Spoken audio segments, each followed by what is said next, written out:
Good afternoon, friends. Good afternoon, sir.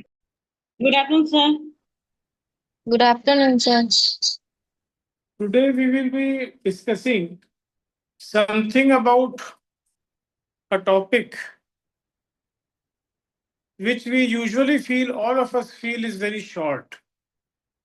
That is time. हम लोगों को हरदम लगता है कि हमारे पास समय नहीं है। अधिकतर चीजों में हम चाहते हैं कि यदि समय थोड़ा सा और मिल जाता तो ये काम हम और अच्छे से कर लेते हैं।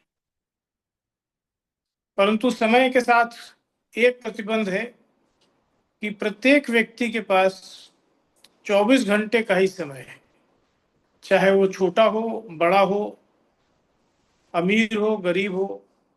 समय सभी के पास 24 घंटे ही है एक दिन में। फिर भी हम लोग देखते हैं कि कुछ लोग बहुत अच्छा उसका उपयोग करके कई काम निपटा लेते हैं और कुछ लोग उसका समय के पीछे ही भागते रह जाते हैं और बहुत से काम उनके अधूरे रह जाते हैं। इसके लिए हम लोग आज बात करेंगे टाइम मैनेजमेंट के कंसेप्ट की और प्रायोरिटीज डिसाइड करने की। टाइम मैनेजमेंट के जैसा शब्द बताता है, टाइम के मैनेजमेंट की बात नहीं होती है। ऐसा लगता है टाइम मैनेजमेंट शब्द से कि हमें टाइम को मैनेज करना है, परंतु इसका वास्तविक अर्थ है कि हमें अपने आप को मैनेज करना है। टाइम मैनेजमेंट का अर्थ है we have to manage ourselves, not time of somebody else or time as such. अब टाइम मैनेजमेंट को किस प्रकार से किया जाए, इसके लिए हम लोग देखते हैं। टाइम मैनेजमेंट का यह अर्थ भी नहीं है कि हम लोग कम समय में ज्यादा काम करें। टाइम मैनेजमेंट का अर्थ है हम लोग सही समय पे सही काम करें। जो वक्त, जो समय जिस काम का है उस समय उस काम को करें और पिछले काम का समय उसमें मिक्सअप न होने दें।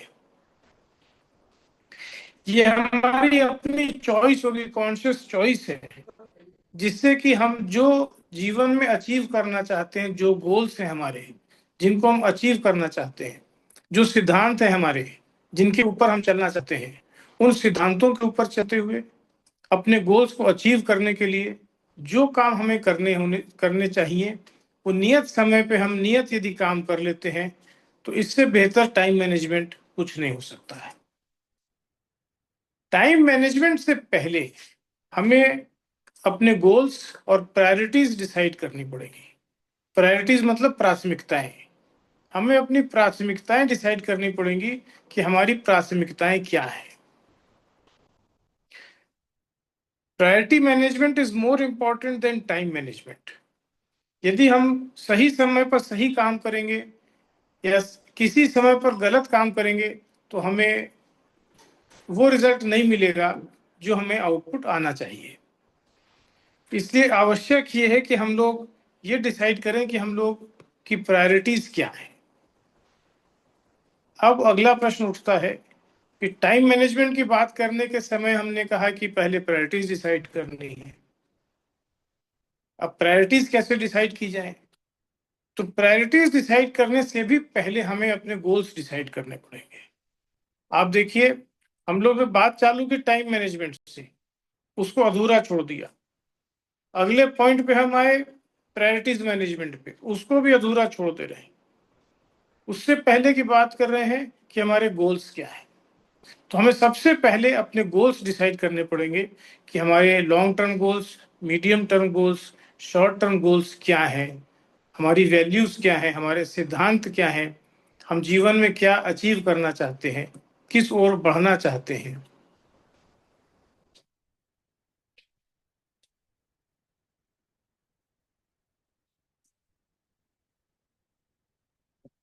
और गोल्स जब हम एक बार डिसाइड कर लेते हैं तो उसके अनुसार हम अपनी प्रायोरिटीज डिसाइड कर सकते हैं। और प्रायोरिटीज के साथ साथ हमें ये देखना होगा कि जब भी कोई काम हम कर रहे हैं तो वह आवश्यक है या कि अर्जेंट है।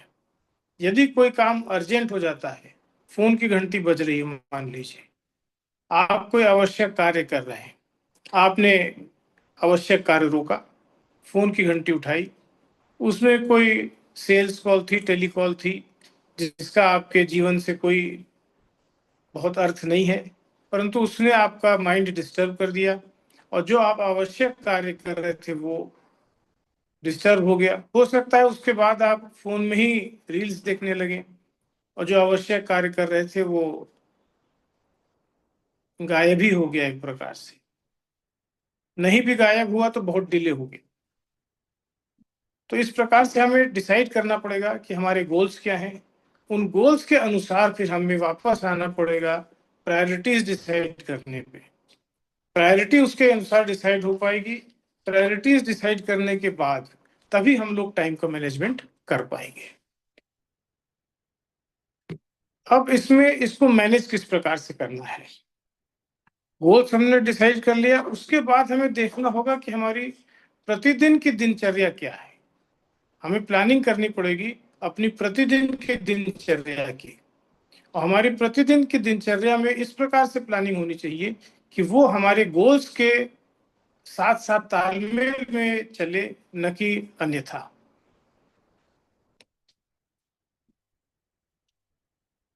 इसके साथ साथ हमें बहुत सी बातों को मना करने की आदत डालनी पड़ेगी।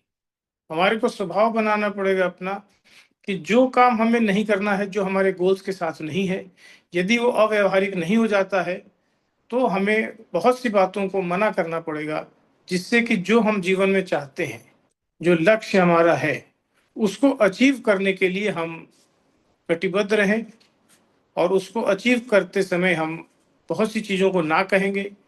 यदि हम ना नहीं कहते हैं, यदि हम ना कहेंगे तो दूसरे व्यक्ति को बुरा लग जाएगा। ऐसी स्थिति में हमें यह समझना है कि हम उसको तो ना नहीं कह रहे, परंतु अपने गोल की तरफ बढ़ने की यात्रा को हम ना कह रहे हैं। तो हमें ये ध्यान रखना होगा कि हम जो काम हमें नहीं करने हैं अपने गोल्स के अनुसार, उनको हम मना करना भी सीखें।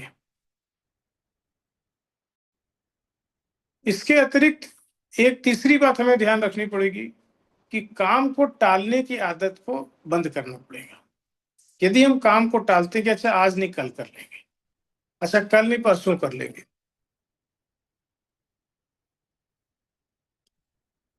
या किसी वजह से उसको हम टाल देते हैं, तो ऐसी स्थिति में टालने की आदत को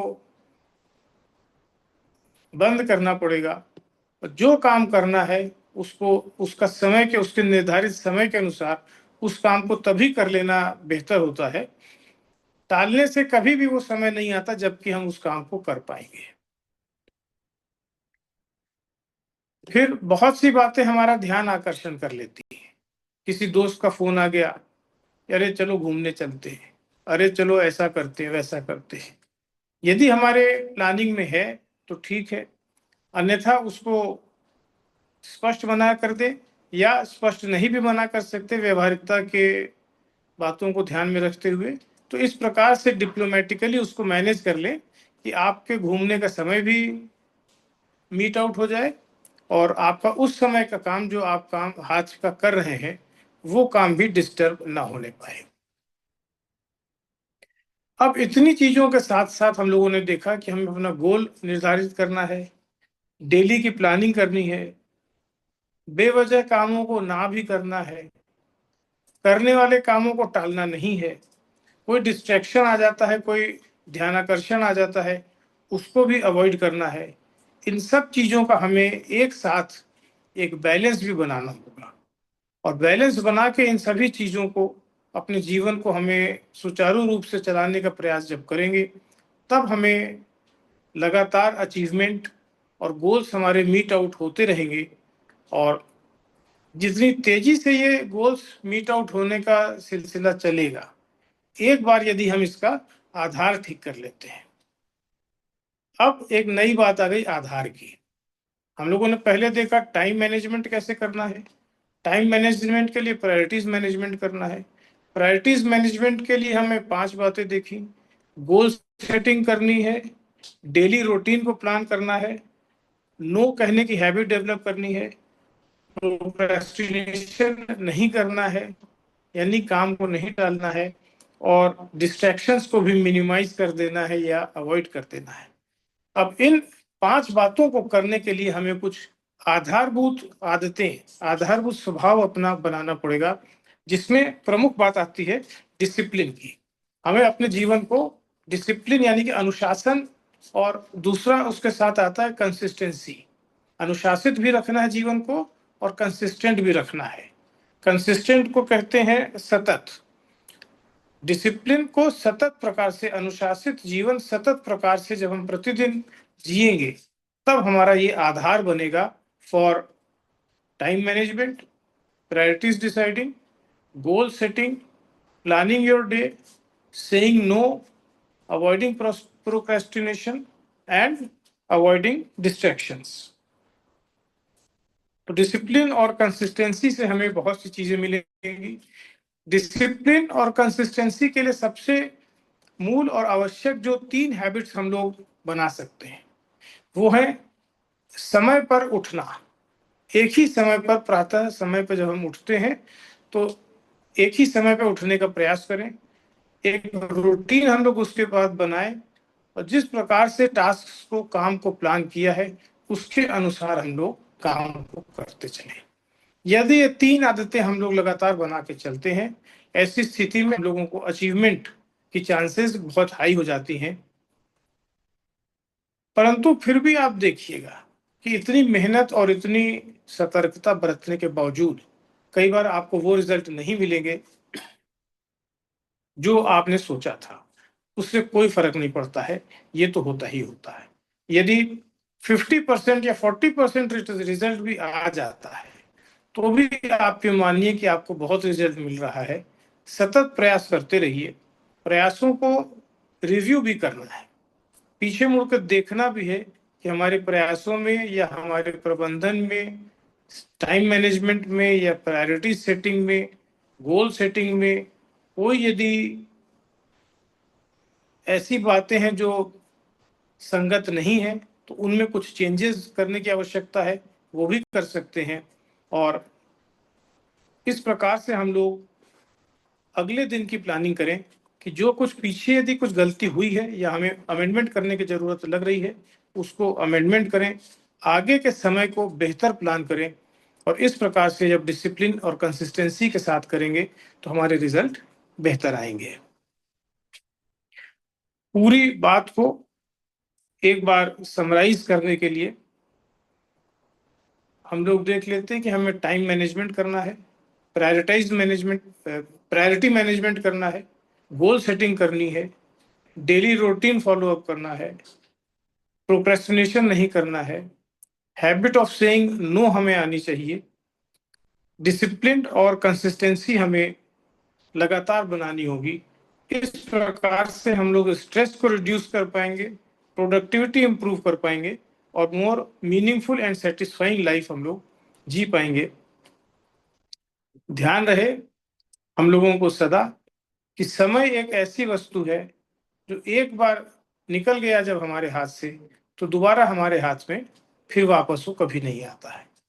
तो इसलिए समय का सदुपयोग करना ही हमारे लिए एक बहुत महत्वपूर्ण जीवन का एक बिंदु है, जिसको लगातार हम फॉलो यदि करते रहेंगे तो हमें पीसफुल लाइफ, हेल्दी लाइफ और समृद्धि के साथ सुखद जीवन जीने को मिलेगा।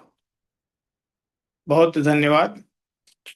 आप लोग इसमें कोई प्रश्न यदि पूछना चाहें, कोई भी बच्चा, तो पूछ सकता है।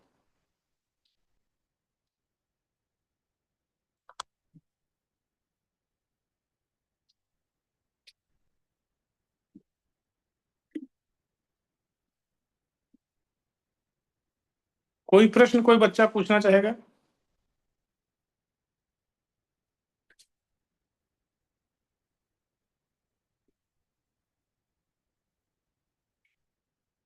नहीं पूछना चाहेगा? ठीक है, थैंक यू वेरी मच।